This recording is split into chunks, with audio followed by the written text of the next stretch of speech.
JK Yadav Films present. लहे लहे कमर हिला बैठी गे JK Yadav Films. पूरा मिथला में गला उड़ा बैठी गे लहे लहे कमर हिला बैठी गे Singing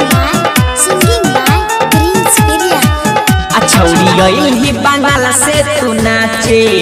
अभी उमर छौ तो हर काचे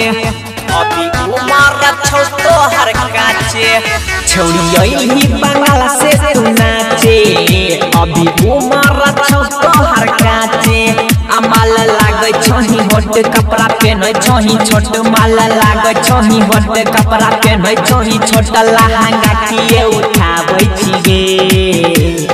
लहे लहे कमर हिला बैठी गे पूरा मिथला में गरदा उड़ा बैठी गे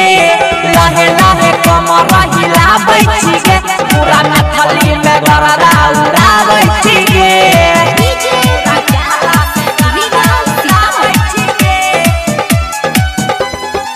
JK Yadav Films.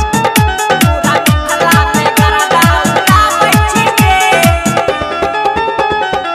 नाच छोही माला सभे से हटा के मजा ले छोही सभे छोड़ला में सटा के गाल दुनु में सदे बहु गेल लटका के चुमा ले बहुया सटे जा पर पटका के चुमा ले बहुया सटे जा पर पटका के नाच छोही माला सभे से हटा के मजा ले छोही सभे छोड़ला में सटा के गाल दुनु में सदे बहु गेल लटका के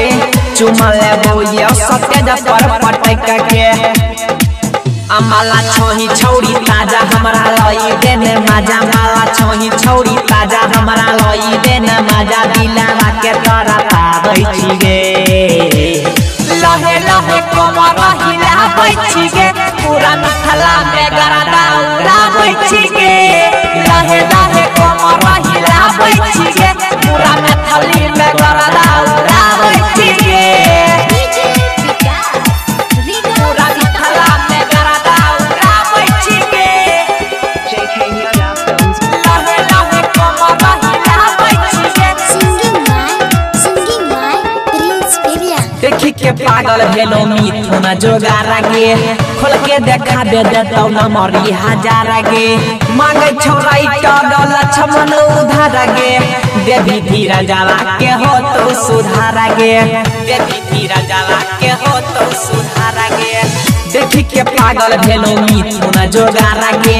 खोल के देखा दे देतौ न मरी हजारा गे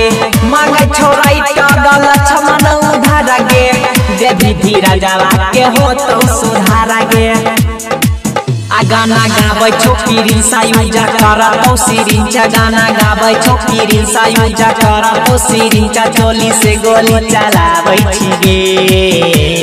लहे लहे कमर हिला बैठी गे पूरा मिथला में गरदा उड़ा बैठी गे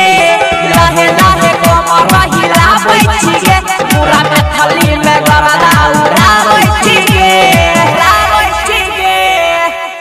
JK Yadav Films.